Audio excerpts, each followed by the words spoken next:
Hey, what's up, guys? This is Ricky V, and today you're listening to episode number 32 of the Elite Fitness Podcast. And in this episode, we're going to continue our talk about underground labs, steroids, and sources. And I'm just going to go over with you guys how some guys out there are getting their stuff, getting their hands on the sauce.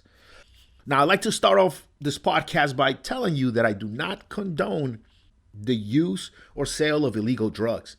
All of this information is for entertainment purposes only. You got to check your laws to see what you're allowed in your country and vicinity. Don't break them. So let's get going now. The steroid market has changed quite a bit. I've been around for 20 years now. And back when I started, the debate was always, was human grade better than veterinarian grade? And how bad was it? And some guys would refuse to use any veterinarian stuff, even though that stuff was pretty good. It was mostly all of those labs made in Mexico. They were approved labs, registered products, with their governing body looking over the places that are manufactured. I mean, it was pretty darn legit. And still some guys refused to use it because you could find human grade back then. You know, guys were shipping ampules over and multi-dose vials over from all over the world, and the stuff used to get in, and it was legit. Back in the day, if you got a tablet of some human-grade steroid that was diverted in another country and brought over here, one of the ways you would know that your tablet was not fake is because if you try to crush it with your fingertips, you put the tablet on the long side between your thumb and your index finger.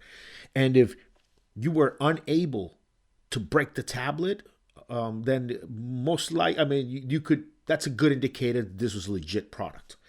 Because as many of you guys out there now that only use underground lab stuff, they have a very hard time getting their tablets to be real compressed.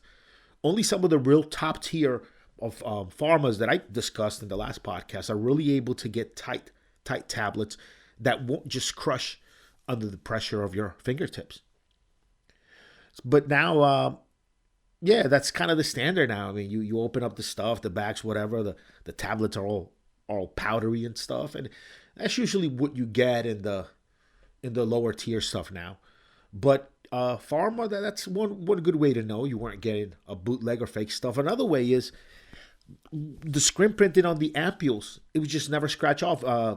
During the podcast with Guru Amin Alai, which I had him here in a previous podcast, then him and I discussed this, how back in the day, the amps, you weren't able to just crush the amps with your fingertips. So if you go back to episode 24 and 25 of this podcast, the interview with Guru Amin Alai, you'll hear some more of that information. Nowadays, it's pretty common for the stuff to just kind of be, the packaging to just kind of be thrown together. And again, only some of the higher top tier places is still really try to have good quality control. But even then, it's just never like a pharma, like buying legit pharma that was diverted back in the day. And so the legitimate pharmaceutical companies getting better at preventing diversion. It's a good cause. The customs being just much better all around the world at detecting packs and contraband. Just that also has put a damper on things. And so nowadays the juice supply should be kind of dry, right? But it's not. It's actually cheaper than ever to buy the sauce. The stuff is plentiful, labs everywhere. And funny enough, I think that guys were just a lot more cautious and a lot more careful back in the day. The 90s, 2000s, it just, even the early teens, it just seems like guys were just more careful. But now everybody's kind of selling the sauce. It's just a different world than it used to be. Most local stores will have it. They'll have some of the lower tier stuff. Most good known brands, the good underground labs, will have they always have a local supplier in that area, and you just if you were to hit up the website and tell them what country you're in, they tend to have a local guy for you. The gym bros, they still have it. They're still pumping, probably now more than ever. And there's a ton of juice dealers on Facebook. A ton of juice dealers on Facebook. Now, some of these guys I know are not legit. Some of these guys I know bought an account and a big pack of photos from some guy you probably never know about. And they just create this account and go. And they follow fitness influencers. And then when people comment on their stuff, or they come in and get into groups on Facebook about Psalms bodybuilding, whatever.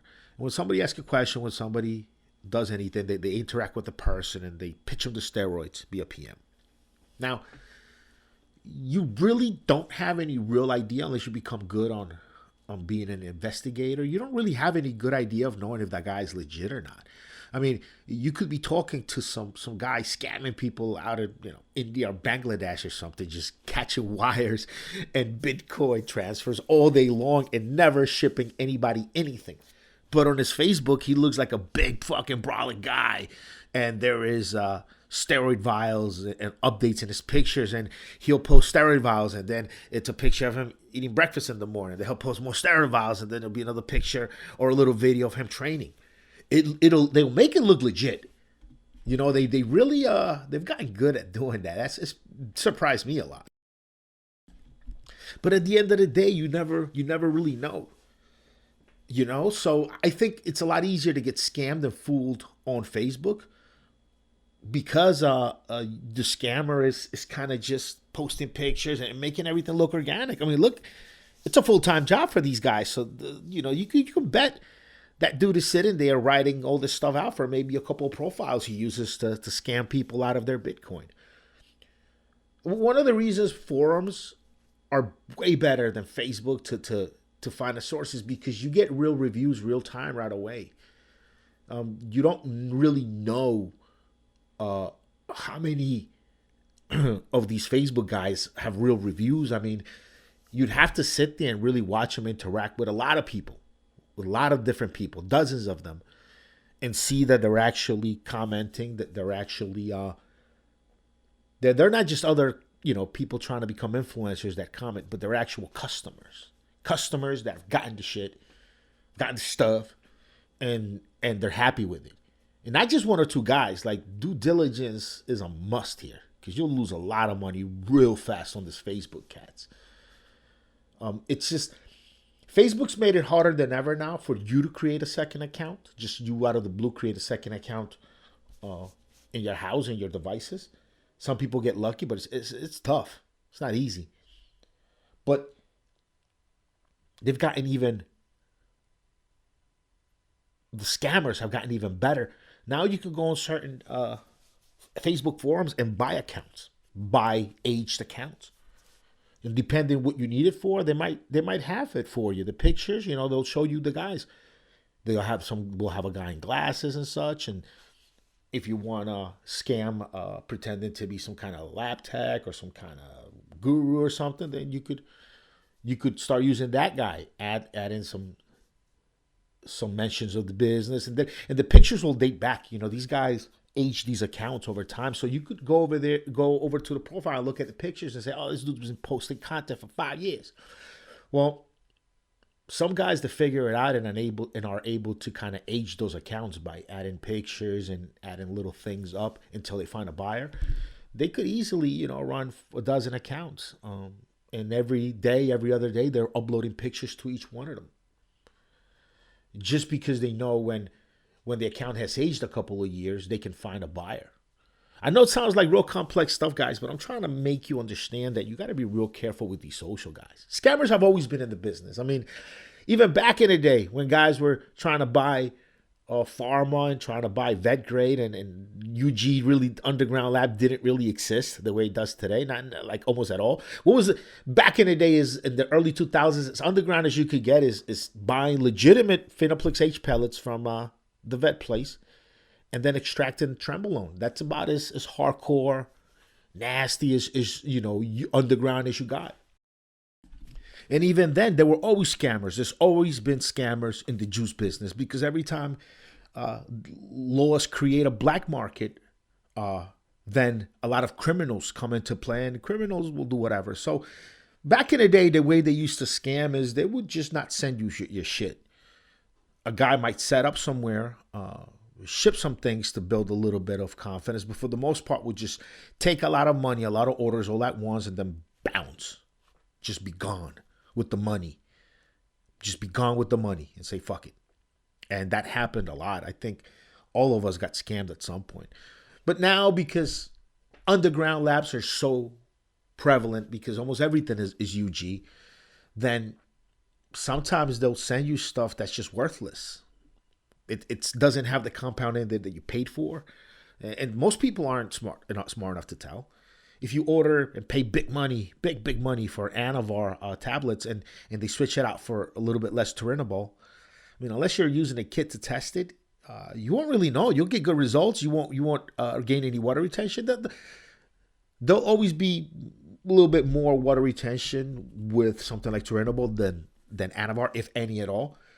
But out of both drugs, you pay for Anavar because Anavar, at least in my opinion, it has the better cosmetic look. You know, you look ripped, you look nice, you look set. So that's pretty cool. I like that. That I've always liked about Anavar. But sometimes they'll change it out for something else. And because everything is UG, it's so much easier now. They'll just ship you stuff. They don't have to not take your money. They'll ship you bunk shit. So that's kind of why it's important to go with the top tier stuff. Those guys that are trying to make a real name, a long-lasting name for themselves. And it's unfortunate. It's a black market in the majority of the world, I think, at some point.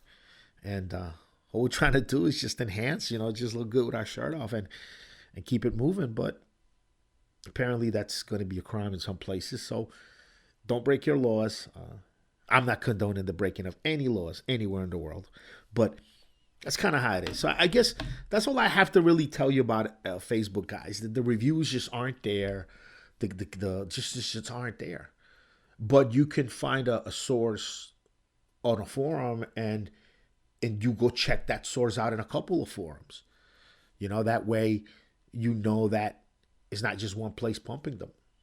The real-time reviews are more common on the forums because everybody's anonymous. Where on Facebook, if you grab something from a guy, even if you try to buy something from a guy and he rips you off, with Facebook being attached to your name and your reputation, you might not want to go and post on the guy's page or even send them a threatening message. Hey, you motherfucker, you took my fucking money. You were supposed to send me my test and my Trenbolone and all my shit. Fuck you, motherfucker. And then he takes a screenshot of it. He'll say something real nasty, like something a scammer would do. He'd say, hey, does your family know you use steroids? Because I'm about to go down your friends list and your birthday. Congratulations. And I'm going to send this screenshot of this stuff to every one of your family. That you buying juice online. I mean, they'll do nasty things like that. And since everything is attached to your personal, it's kind of hard to fight it. I'd be embarrassed too if I fucked around with some guy on Facebook and he'd start hitting up my job or something, because you stupid. You put in your job and they hit up your manager. You're like, yo, just do this on steroids. Here's his messenger buying steroids from me. They'll try to fuck with you. And even if you got a good transaction out of a social guy, even if you got a good fucking transaction and you got your shit, are you really gonna go and say, hey man, you the man, you the bro, hey, yo, you always deliver? Are you really gonna put that in that guy's wall? If he's trying to make a business out of something, probably everything on his wall is public. Everything on his wall is available for everyone to see. So, what throws me off about these guys sometimes is that you'll see a guy who claims to live in Mass or he claims to live in Florida or Texas posting pictures of stacks and stacks of juice, like stacks of stuff. Like, damn, if this guy's really claiming to be in this location and he's openly talking about it and he's messaging like he don't give a fuck about selling stuff, How is he stateside and doing this? Now, I'm not saying that there's not some fucking idiots out there that would actually do that, that will advertise their juice business online and live in the States. I'm pretty sure that that could happen, but it's not the norm. You know what I'm saying? It's not the norm. There's a better chance of some American being stupid enough, or some UK guy, or somebody in some of these places where they have real cops and agents that pursue the case and care about steroids. I'm not saying that there isn't some idiot that's dealing and giving away and doxing themselves, posting pictures up of where they eat breakfast and how it looks outside of their window and what gym they're going to, because the equipment, you can tell what fucking gym it is most of the time, but just colors of the equipment. And so they're kind of giving themselves away. Maybe it's bullshit. I don't know. But there aren't that many of those guys out there, if any. For the most part, you're going to get a lot of phony bony accounts that have stolen pictures. And we've all known, or we've all seen people say, hey, this is not me. There's another account. Sometimes they'll set up another account to kind of scam people that you might know off your friends list, trying to get money out of them. But sometimes they just steal your picture to go do something else. They just steal your pictures to go create a profile to go sell steroids to people you don't know because your family ain't interested in it. But the guys at this forum or that discussion group, they are. So, just be real careful with that. I see that on FB out there, and I think a lot of people are getting scammed, but they're afraid to come out and say it. When it comes to the forums, everybody's anonymous, and if you use your email that you use for bad stuff, then it doesn't matter that it gets back to that email. You're not gonna get. I mean, it doesn't. When you use a forum that like evolutionary.org, like elitefitness.com, when you use a forum like that, the forum doesn't follow you around the internet like your other services do. You're not going to see ads for stuff that you saw on Elite Fitness, on YouTube, on fucking Google, inside of your fucking Hotmail, inside of your Hotmail Gmail, inside of your like. You're not going to see ads. It's not following you around that way. It's anonymous. So your activity is just relegated to what you're doing in that website. So that gives a lot more people the freedom to come in and say, yo, fuck that guy, he scammed me. It gives a lot more guys the freedom to come out and say, yo, this is good, legit shit. It worked. It got it. Guys would be more willing to do that. Obviously, it also calls in more fake reviews and scammers. That is also part of the game. But then that's when you like really frequent in a forum that's got a good management, good admins, because there's all types of admins out there for these forums. They're all independent. Making sure that they're trying to run a place that's a good service to guys like us. And that's kind of the best better way to do it. Gym guys, gym bros, there's a lot of gym bros out there still selling the sauce. And a lot of the small mom and pop shops, if you become a regular, small mom and pop shops, you could probably still find some old school guys that'll keep some juice behind the counter. Do they have good brand name, top tier brand name lab stuff? Who knows, really? It's each store could be different. Each store will be different. But most of those dudes, old school guys, they'll have something for you. If they got just 1 or 2 locations, maybe 3 locations, then they'll have something for you. If they have 5 or 6 or 7 locations, then no, they're not going to have anything for you. Most likely than not. Maybe you'll find some meathead, but nah, if he works there, we'll get around. He won't last too long. Usually at the stores, the guys pumping the juice, it's the owners. Because in small towns, small stores, word gets around, and guys don't last that long. So small stores is usually, and you got to be a regular. But then again, you don't know the quality of the stuff. And there's also a problem, like having a gym dealer and having somebody you see face to face for this stuff. There's always a problem with, guys who use steroids, we're not really criminals for the most part. We would be otherwise law-abiding citizens. Matter of fact, a lot of guys on the juice, on steroids, and in the gym are guys that maybe had issues with drugs or a bad lifestyle before, and then they got their shit together. Now they're obsessed and addicted to this, just, hitting the gym, looking good, training. And a lot of guys are just clean, man. Just clean fucking guys, clean. Played sports in high school. Maybe did a little something in college, maybe yes or no, a little Division II bench guy. Who fucking knows, right? And you just stayed with the weights and you stay out of trouble. You got good career going. You just otherwise stay the fuck out of trouble. And you do steroids. So we're not criminals. And the same thing with the guys that deal. The guys that deal, I mean, they're consistent enough to be in the gym, right? Enough and look good at least. So at least people believe in their stuff. Or they have stores. They're also pretty straight up guys. And what happens with that is just real simple, kind of never been to jail, never really scared out of trouble people are the ones that usually will tell and will try to spread the pain around a little bit to get a lighter sentence for themselves. So I would always be worried, let's say, if I knew a gym dealer that I was getting from and he got in trouble. He got hemmed up in some problem. He got in some issues.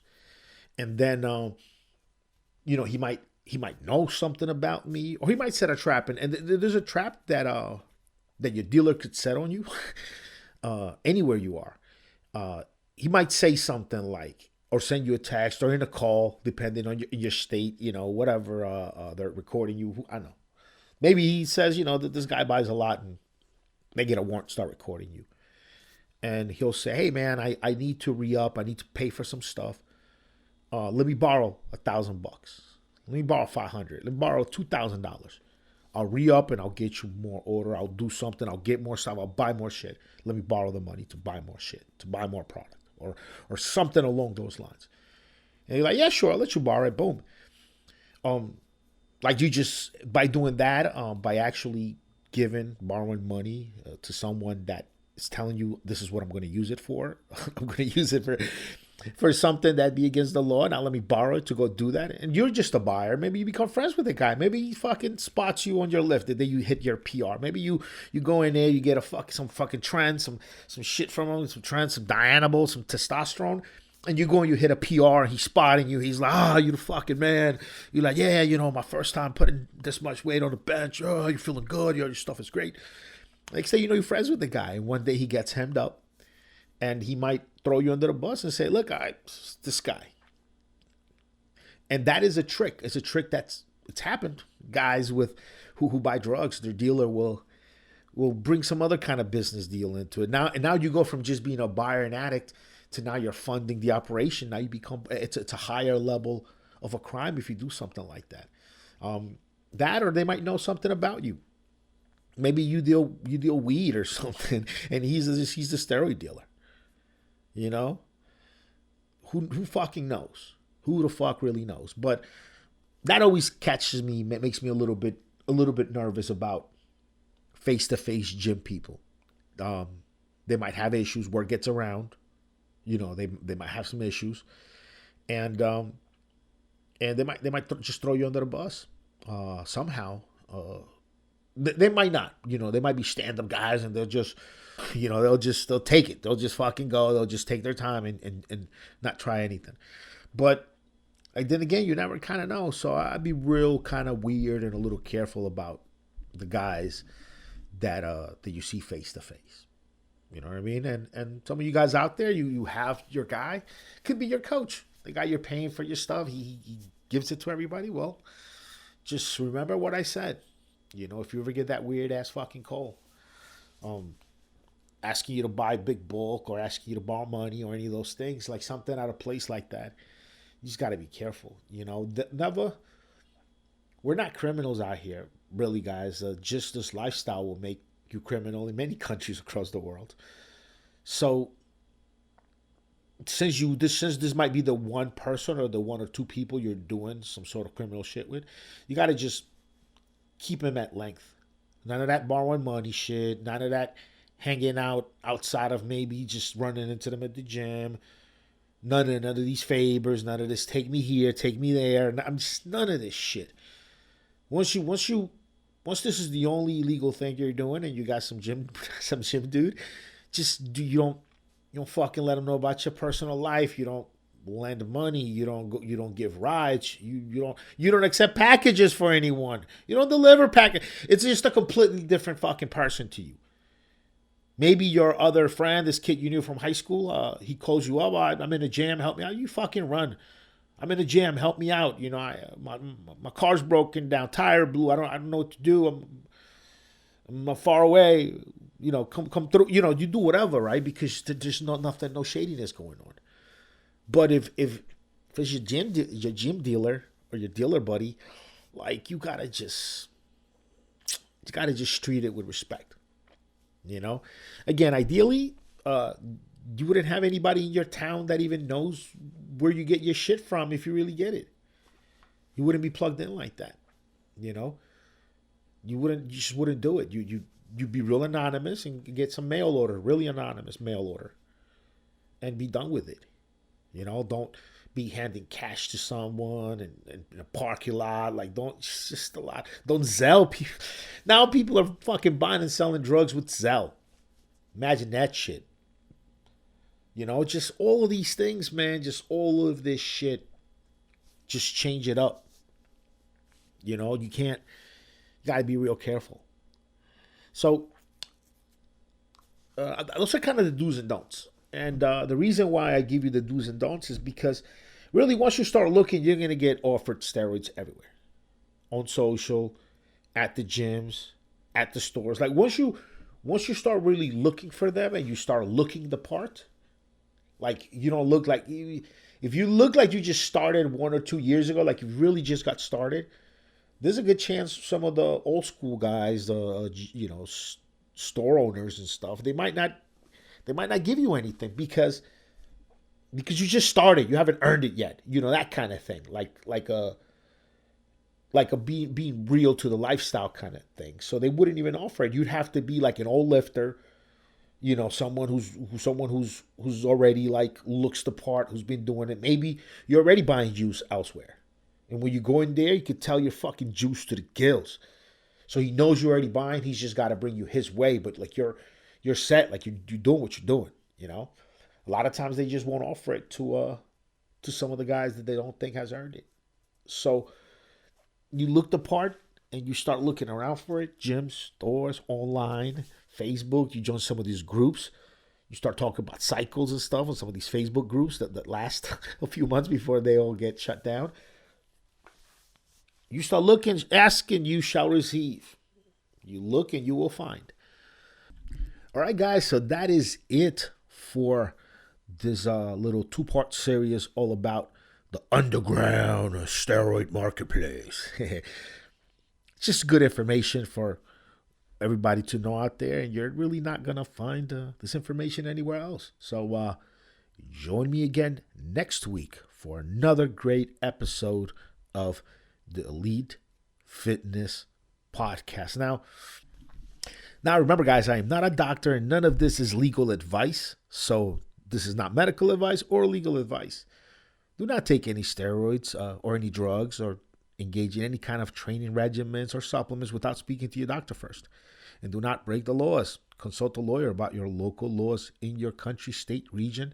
And don't break any laws. I don't condone the buying or selling of any steroids or any substances that are against the law, right? This is a disclaimer, guys. So, not legal advice. Entertainment purposes only. This whole podcast is for entertainment purposes only. Goodbye, guys. Have a good one.